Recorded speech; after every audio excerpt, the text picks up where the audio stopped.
तो deal done, लेकिन सवाल कई। बात आज इसी पर होगी। देखिए, अभी 24 घंटे भी नहीं बीते हैं कि पता ये चल रहा है कि सब अपनी अपनी बातें कह रहे हैं, चाहे वो ईरान हो, अमेरिका हो या फिर इजराइल हो। नमस्कार, मैं हूं नीलू। तो अमेरिका और ईरान के बीच की शांति डील को इजराइल मानेगा या नहीं मानेगा? अब सबसे बड़ा यक्ष प्रश्न यही बनकर खड़ा है। इस डील पर डिजिटल रूप में मुहर लग जाने के बाद इजराइल के प्रधानमंत्री बेंजामिन नेतन्याहू का पहला बयान सामने आ गया। नेतन्याहू ने सोमवार 15 जून को कहा कि ईरान को कभी भी परमाणु हथियार हासिल नहीं करने देना चाहेंगे, चाहे कोई समझौता हो या ना हो, उससे कोई फर्क उन्हें नहीं पड़ता। साथ ही उन्होंने यह भी साफ कर दिया कि उनकी और राष्ट्रपति डोनाल्ड ट्रंप की हर बात पर हमेशा एक जैसी राय हो, ऐसा मुमकिन नहीं है। इजराइल ने अपने हित और अमेरिका के अपने हित, उनकी ये टिप्पणी ऐसे समय में आई है जब अमेरिकी प्रशासन के सीनियर अधिकारियों ने बताया कि अमेरिकी राष्ट्रपति डोनाल्ड ट्रंप, उपराष्ट्रपति जेडी वेंस और ईरान की ओर से संसद के स्पीकर मोहम्मद बाघेर ने समझौता ज्ञापन यानी MOU पर डिजिटल रूप से हस्ताक्षर कर लिया। और इस MOU पर लगभग सभी बड़े इजरायली नेताओं की प्रतिक्रिया आने के कई घंटे बाद प्रधानमंत्री नेतन्याहू और इस पर बात की। और सोमवार की शाम हुई प्रेस कॉन्फ्रेंस में नेतन्याहू ने ट्रंप के साथ मतभेद पर कहा कि ऐसा सबसे अच्छे परिवारों में भी होता है। अब देखिए, बात कर रहे हैं परिवार की, लेकिन परिवार के हर एक सदस्य की बातें एक दूसरे को पसंद नहीं भी आती है।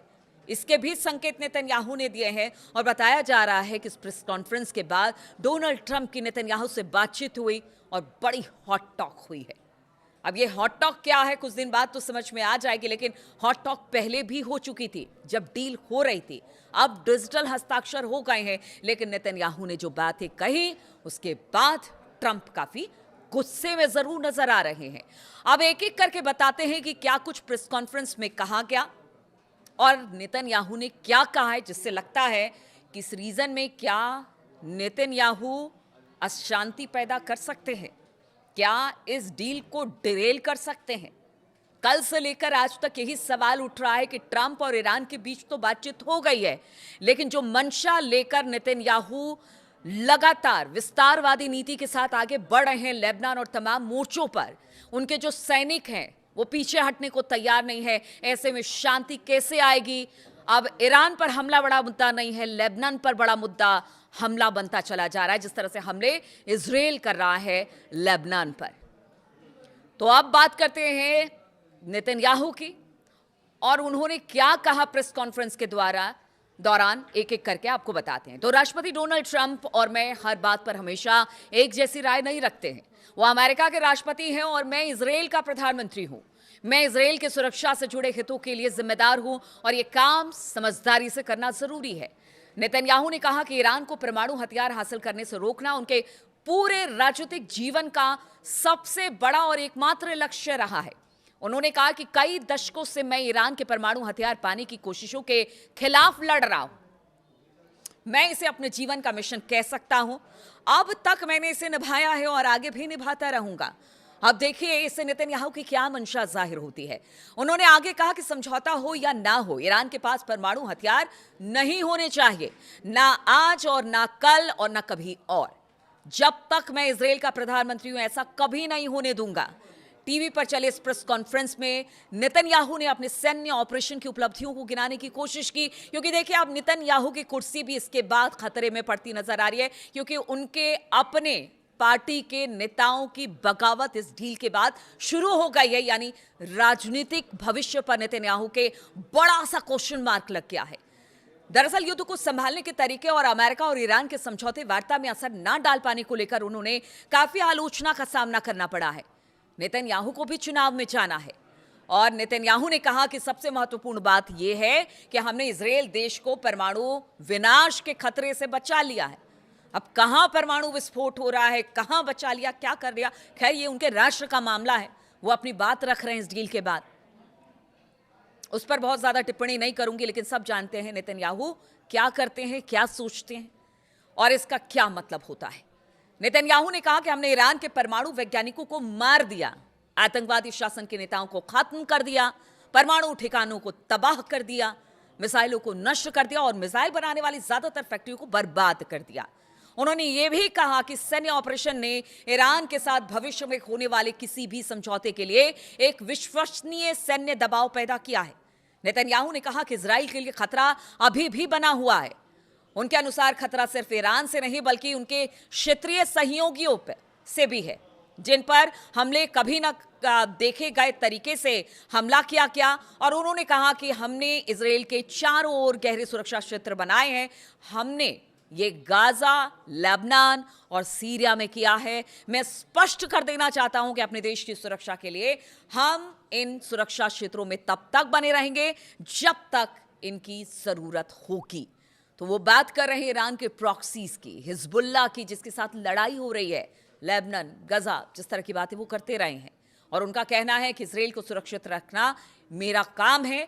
डील में क्या हुआ है, ये दो राष्ट्रों, दो मुल्कों की बात है, ईरान और अमेरिका के बीच। मैं इस डील को नहीं मानता। चलिए, एक बड़ा सा क्वेश्चन मार्क इस डील को लेकर लग गया, क्योंकि 60 दिनों का वक्त दिया गया है जिसमें बातचीत होगी और पूरी तरह से युद्ध समाप्त होगा। हालांकि ट्रंप कह चुके हैं कि लेबनान के बॉर्डर पर नेतन्याहू हमला या इजराइल हमला नहीं करेगा, लेकिन इसके बावजूद कल भी ये हमला हुआ है।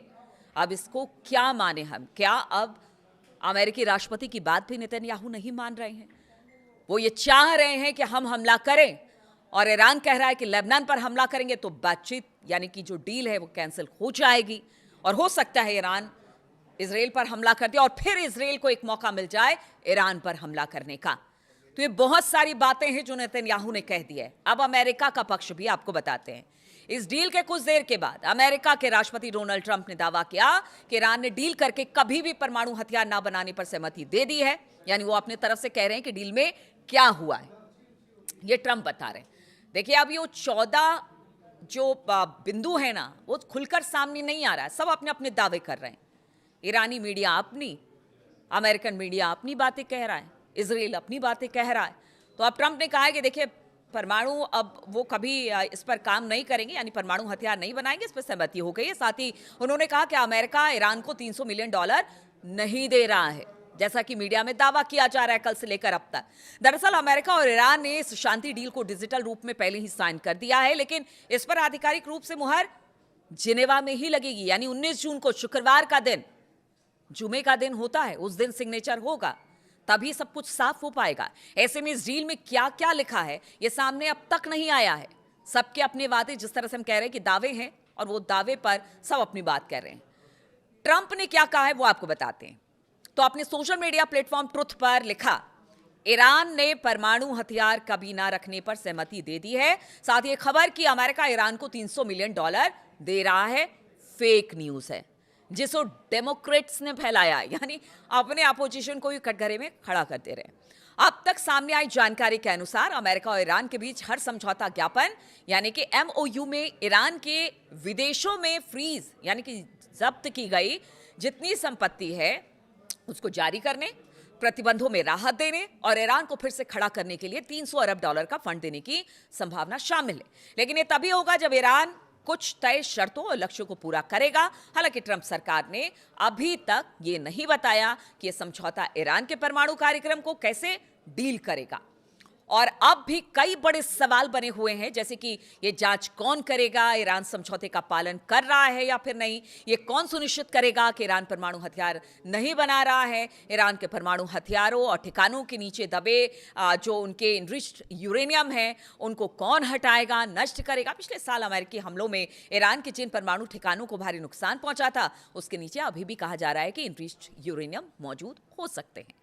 तो अमेरिकी उपराष्ट्रपति ही अमेरिका की तरफ से डील पर साइन करने जिनेवा जाएंगे। ये पहले भी उन्होंने कहा था कि ट्रंप नहीं जाएंगे, उपराष्ट्रपति जेडी वेंस जाएंगे और वही जिनेवा में शामिल होंगे। शायद समझौते की कॉपी अभी तक सार्वजनिक नहीं की गई है। उपराष्ट्रपति जेडी वेंस ने जो ABC न्यूज़ है उससे कहा कि व्हाइट हाउस इस हफ्ते इस समझौते में क्या लिखा है इसकी कॉपी भी जारी कर देगा। यानी जो अटकलें लगाई जा रही हैं कि समझौता किन बिंदुओं पर हुआ है, किन बिंदुओं पर नहीं, जेडी वेंस ने कहा कि बहुत जल्द इसको भी रिलीज कर दिया जाएगा। उन्होंने कहा कि लोग ये देखेंगे कि ईरान को $1 भी तब तक नहीं मिलेगा जब तक वो अपनी जिम्मेदारियां पूरी नहीं करता। वेंस ने कहा कि इस डील के तहत ईरान को अमेरिकी टैक्स पेयर का कोई पैसा नहीं मिलेगा और तर्क दिया गया कि ईरान पर लगे प्रतिबंध हटाने और उसे अंतर्राष्ट्रीय अर्थव्यवस्था में वापस लाने में अमेरिकियों का फायदा होगा। वेंस ने सोमवार देर रात फॉक्स न्यूज से कहा कि इससे बहुत फायदा होगा, इसमें अमेरिकी पैसा शामिल नहीं है और इससे काफी आर्थिक समृद्धि आ सकती है। तो देखिए, ये था अमेरिका का पक्ष। उन्होंने अपनी बात रख दी, सोशल मीडिया ट्रुथ पर कह दिया कि देखिए भाई, हमने अपनी बातों को आगे रखा है, ईरान हमारी बातों को मान लेगा तो सब ठीक है, वरना यहां पर भी एक बड़ा क्वेश्चन मार्क। तो 2 क्वेश्चन मार्क तो हो गए इस समझौते को लेकर। 60 दिन का, बार बार याद दिला रही हूं, 60 दिन का वक्त है। अब बात कर लेते हैं ईरान की। तो अमेरिकी और ईरान शांति समझौते में, अमेरिका और ईरान शांति समझौते में एक बहुत बड़ा बदलाव आया है। अब ईरान का दावा है कि अमेरिका ने अंतिम सहमति में यह माना कि हॉर्मुज स्ट्रेट से गुजरने वाले जहाजों से टोल वसूल कर सकता है। देखिए, कल तक ये कहा जा रहा था अब कोई टोल नहीं होगा, जैसे पुरानी व्यवस्था थी। हॉर्मुज से तमाम जहाज निकलते थे, किसी तरह से कोई शुल्क यहां नहीं लगता था। और जिस तरह से कल बातचीत हुई, ये कहा गया कि फिर वैसे ही स्थिति हो जाएगी। लेकिन अब ईरान दावा कर रहा है कि नहीं नहीं, अमेरिका मान गया है कि हम टोल वसूलेंगे। हालांकि अमेरिका ने अभी तक ईरान के टोल वसूलने के दावे को पर कोई किसी तरह की कोई प्रतिक्रिया नहीं दी है कि वो सही कह रहा है, नहीं कह रहा है, क्या कह रहा है। चंद घंटे पहले तक अमेरिकी राष्ट्रपति डोनाल्ड ट्रंप हॉर्मुज स्ट्रेट को खोलने और बिना टोल के जहाजों की स्वतंत्र आवाजाही की वकालत करते दिखाई दिए। ट्रंप ने कई मौकों पर कहा कि वो ईरान को हॉर्मुज से गुजरने वाले जहाजों से टोल वसूलने की अनुमति नहीं देंगे। तो यहां पर भी अब बड़ा क्वेश्चन मार्क हो गया है। तो पता नहीं इस 14 बिंदुओं में क्या बातें शामिल हैं, किसको एज है। देखिए, कल भी मैंने ये कहा था कि हार जीत की जहां तक बात है, ठीक है, निगोशिएशन हुए हैं, उन 14 बिंदुओं पर भी सहमति बनी है, लेकिन एज तो यहां फिर भी ईरान को दिख रहा है। क्योंकि कई बातें हैं, अगर ठीक है वो पैसा रिलीज करने, फ्रीज अकाउंट रिलीज करने की बात कर रहे हैं, तो अब से पहले तक बहुत ज्यादा नुकसान ईरान को झेलना पड़ा इन फ्रीज अकाउंट की वजह से। और अगर आप पुनः निर्माण यानी कि रिकंस्ट्रक्शन के लिए भी पैसा देते हैं तो भी एक बड़ा एज है। और अगर टोल वसूलने की इजाजत मिल जाती है तो फिर इससे अच्छी बात तो कोई हो ही नहीं सकती है। इधर इजराइल को लग रहा है कि वो तो खाली हाथ रह गया, उसके पास कुछ भी नहीं रहा। इन दोनों ने डील कर ली, मुझे किनारे कर दिया, अब मेरे देश का होगा क्या। और इधर ट्रंप अपने आप को सर्वोच्च, क्योंकि महाशक्ति तो वो बताते रहे हैं अमेरिका अपने आप को, तो वो हमेशा ऊपर रहने की बात कह रहा है। इसलिए वो ये बताना चाह रहा है, ये दिखाना चाह रहा है कि वो अब भी सबसे ऊपर है। लेकिन इस डील को लेकर संशय अब भी बरकरार है। अब देखिए, शॉर्ट टर्म में तो देखिए उनको, ट्रंप को मिड टर्म चुनाव में जाना, इसलिए लोग कह रहे हैं कि शायद अभी तो फिलहाल सब कुछ ठीक ठीक लगे, लेकिन उसके बाद क्या, लॉन्ग टर्म के लिए क्या वाकई ये जो सहमति बनी है, शांति प्रस्ताव तैयार हुआ है, वो लॉन्ग टर्म में क्या काम करेगा? सवाल सबसे बड़ा यही है। आप इसको लेकर क्या सोचते हैं? अपनी प्रतिक्रिया जरूर दें। तीनों देशों ने अपनी अपनी प्रतिक्रिया तो दे दी है, अब 19 तारीख का इंतजार है। हालांकि उससे पहले जेडी वेंस ने कहा है कि इन 14 बिंदुओं को रिलीज कर दिया जाएगा। उसमें देखना होगा कि एज किसे है, किसने अपनी बात मनवा ली है, कौन आगे बढ़ रहा है, क्या कुछ होगा। इधर नेतन्याहू की जो मंशा है उसे देखकर तो बहुत बड़ा खतरा नजर आ रहा है। तो जरूर अपनी राय दें और ये बताने की कोशिश करें कि आपको ये वीडियो कैसा लगा, आप इसे लेकर क्या सोचते हैं। फिलहाल बहुत बहुत शुक्रिया मेरे साथ इस वीडियो में शामिल होने के लिए।